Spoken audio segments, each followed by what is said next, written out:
ABLUTOPHOBIA. This is the persistent and unwarranted fear of bathing, washing, or cleaning oneself. It is far more common in children but can persist into adulthood, often linked to a past trauma involving water or a fear of the vulnerability that comes with being wet and cold. The condition extends beyond simple hygiene preferences, causing severe emotional distress when faced with routine grooming. Over time, it can lead to social isolation and significant physical health challenges. ANATIDAEPHOBIA.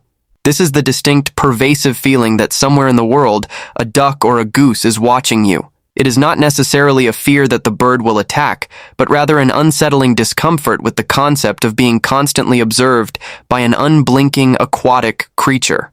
This anxiety often stems from a negative childhood encounter at a park or pond where a waterfowl behaved aggressively. The core issue here is the phantom sensation of an unseen, judging gaze. ARACHIBUTYROPHOBIA.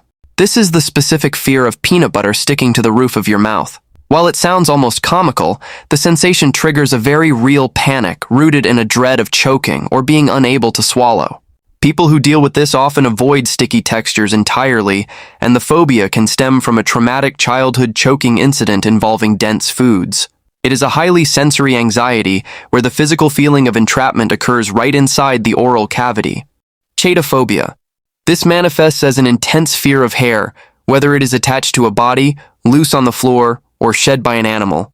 People with this condition are often overwhelmed by thoughts of contamination or hidden dirt trapped within the strands. Seeing a stray hair in food or on furniture can trigger a profound disgust mechanism that mimics a panic attack. It alters daily life significantly, forcing individuals to avoid barbershops, pets, and sometimes even close physical contact with loved ones. HIPPOPOTOMONSTROSEQUIPPEDALIOPHOBIA. Ironically, this incredibly long word represents the fear of long words themselves. It often develops from early school experiences where a person felt intense public embarrassment while struggling to mispronounce a complex word. The anxiety is deeply tied to social judgment and the dread of looking unintelligible to others. To manage it, individuals frequently restrict their vocabulary or avoid reading aloud in public settings. NOMOPHOBIA. Short for no mobile phone phobia, this is the modern anxiety of being detached from cellular connectivity or losing your device.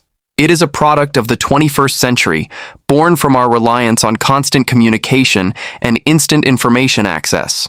When separated from their phones, individuals experience genuine physical symptoms of panic, feeling dangerously isolated from the social fabric of the world. It highlights how deeply integrated technology has become with our basic sense of security.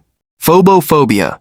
This condition is the fear of fear itself, or the intense dread of developing a phobia. It creates a challenging psychological loop where a person becomes consumed by the anticipation of panic, which then triggers the exact anxiety they were trying to avoid. Psychologists often trace this back to internal panic disorders rather than an external trigger, making it an entirely self-contained cycle of stress. It matters because it can eventually trap someone inside their own home out of fear that any environment might spark anxiety. POGONOPHOBIA. This refers to the fear or extreme dislike of beards. Historically, facial hair has shifted between symbolizing wisdom and projecting a lack of hygiene or trustworthiness, which can influence how this aversion develops. Some people experience this anxiety because a dense beard conceals facial expressions, making it incredibly difficult to read a person's true emotions or intentions. This lack of visual predictability triggers a defensive, fearful response in social interactions. Did I miss any bizarre phobias? Let me know in the comments below. Don't forget to like, share, and subscribe for more videos. Thanks for watching.